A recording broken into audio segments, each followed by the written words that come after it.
Up with KREM begins now. Good morning. It is 6 o'clock here on your Tuesday. Thanks for waking up with us here on the show. I'm Tim Pham. And I'm Nicole Hernandez. Let's start with meteorologist Thomas Patrick. Thomas, a little bit of rain last night and snow for some, right? Yeah, the snow on the Palouse has been persistent enough at night that it has started to stick. It's only about a half an inch, maybe 1 inch of snow for areas closer to Pullman and Moscow. But these regions from the Palouse through north central Idaho, including Lookout Pass and the Silver Valley, could get a bit of wet snow this morning. 3 inches would be a very, very high-end possibility. I think 1 inch would be more likely. But since it has effectively snowed for about 12 hours straight, I would not be surprised if there's about an inch of snow for areas close to the Palouse. Moscow was the first to get that winter weather advisory even yesterday, but that got expanded into all of Whitman County this morning. So still snowing for Whitman County, but not for Spokane or Coeur d'Alene. You see that it's basically stayed away from I-90, at least so far this morning. Taking a live look at traffic now at I-90 and Freya this morning, where you can see we're not seeing any major backups or congestion at this point. I'm looking at our traffic maps, and pretty much the entirety of I-90 looks like this, clear and good to go if you're heading out the door. Well, tonight, President Trump will give the first State of the Union address of his second term. Natalie Brand is in Washington, D.C. with more on what we can expect to hear tonight. The President of the United States. President Trump is set to tout his accomplishments and lay out his agenda for the year in his State of the Union address less than 9 months before crucial midterm elections. We have a country that's now doing well. We have the greatest economy we've ever had. He'll take the podium at a time of increasing uncertainty. Last week, the U.S. Supreme Court dealt a major blow, ruling his Liberation Day tariffs are illegal, even as he doubles down on imposing new tariffs. Despite a stronger than expected January jobs report, consumer confidence has dropped, with a recent CBS News poll showing that many Americans believe the president is too focused on tariffs and not enough on lowering prices. Then there's growing unease that the U.S. could strike Iran, with nuclear talks between the two countries scheduled for later this week. Congressional Democrats are split over attending the president's address. Some are planning to skip it, while others say they want to express their disapproval of the president's policies in person. I will be defiant in whatever way is appropriate, certainly by silence. Virginia's first female governor, Abigail Spanberger, a former congresswoman and CIA officer, will deliver the official Democratic response. Natalie Brand, CBS News, Washington. Washington Senator Patty Murray says she will not be at the speech tonight. Instead, she says she will deliver a virtual address to people in Washington state. In a statement, Murray wrote, "I'm not attending his State of the Union to listen to him ramble and lie. Instead, I'll be sharing the ways he's hurting hardworking Americans," she wrote. Eastern Washington Representative Michael Baumgardner will be at the State of the Union, and he's taking a Washington State teacher with him. Bill Plucker from Walla Walla High School will be Baumgardner's guest. In a statement, Baumgardner said Plucker represents the very best of Eastern Washington. He said he is, quote, honored to have him join at the State of the Union as a testament to the impact great educators have on our communities. Here's a live look at Washington, D.C. at this hour. By the way, you can watch the State of the Union address at 6 p.m. tonight right here on KREM 2. This means KREM 2 News at 6 p.m. tonight will air on KSKN 22 and KREM 2 Plus. You can download KREM 2 Plus on your TV and watch for free.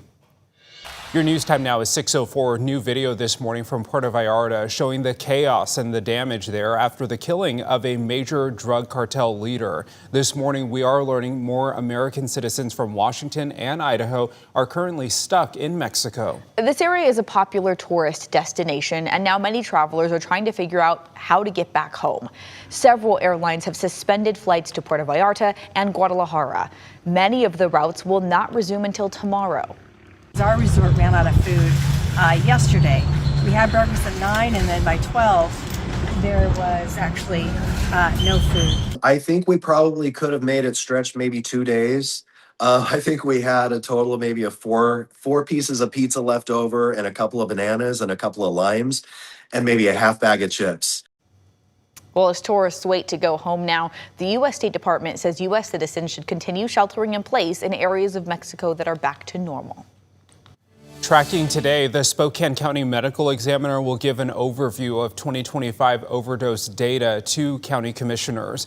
Dr. Veena Sin is expected to talk about how overdose deaths are leveling off, though they are still very high. Fentanyl overdoses are trending down, but meth overdoses are on the rise. The medical examiner says a majority of deadly cases involve multiple substances, often a combination of opioid and stimulants. We know more now about a hit and run in Spokane Valley that happened on Saturday night. The Spokane County Sheriff's Office says deputies responded to reports of a hit and run on Bowdish Road around 11:10 p.m.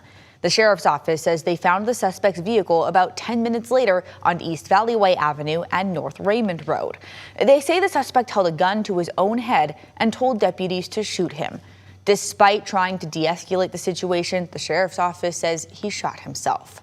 Deputies are still investigating what happened. And as always, help is available. If you or somebody you know is in crisis, you can call or text 988 for help. Today, a driver of a different suspected hit and run in Spokane Valley is expected to make his first appearance. The 35-year-old driver was detained and is accused of hitting and killing a pedestrian early Saturday morning. The crash happened near Pines and DeSmet Avenue. We are not naming the driver because they have not officially been charged, but they could face a vehicular homicide charge. Police in Idaho arrested somebody in connection to the stolen ambulance that crashed into a building in Meridian. The Department of Homeland Security had recently leased space from that building. Meridian police arrested 43-year-old Sarah Elizabeth George of Boise.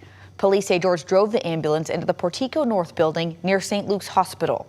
Investigators say George was trying to set the building on fire, but ran away when first responders got there. I want to stress, this type of criminal behavior will not be tolerated in Meridian. This conduct is unacceptable, it will be investigated, and it will be charged to the fullest extent of the law. Right now, George faces federal charges of attempted destruction of federal property by fire and malicious destruction of property used in or affecting interstate commerce by fire. Each charge could mean 5 to 20 years in prison. Much of the Northeast still digging themselves out after snow dumped all across the region. Take a look at video in Connecticut. People there cleaning their cars off after parts of the region saw at least a foot of snow. Meantime, in Massachusetts, a water main broke, swallowing a part of a snowplow. This happened about 5 miles outside of Boston. Water started flooding the streets and even some homes. Flights in major U.S. cities in the Northeast are still on the ground because of the storm. More than 11,000 flights have been canceled since Sunday. Flying in and out of the Northeast was largely halted yesterday, leaving travelers scrambling as they try to find a way home. Some flights were able to take off and land yesterday in Philadelphia and Washington, D.C. More airlines are planning to get more planes in the air today. And the snow totals from that nor'easter is incredible. A few of my friends and their families were snow plowing 2 to 3 feet of snow between Long Island, New York and near Rhode Island. That is absolutely a ton of snow. That's one of those snow events where it's like once in a lifetime level storms. And for those in the Northeast, it was actually bigger than the big storm of 1978. Which has been one of the more all-time records in the last 50, 60 years. Here back at home, bit of snow on the Palouse, maybe only about 1 inch of some very wet and slushy snow, transitioning into just scattered showers this afternoon, and that's when Spokane has our best chance for any precipitation today. We do want to remind you, tomorrow night is KREM 2 night at the Spokane Chiefs. Sports reporters Caitlin Galloway and Mike Boyle will have live coverage from the arena in our evening shows. They will have interviews with players and the front office as we count down to the game against the Victoria Royals. Puck drops at 7:05 p.m.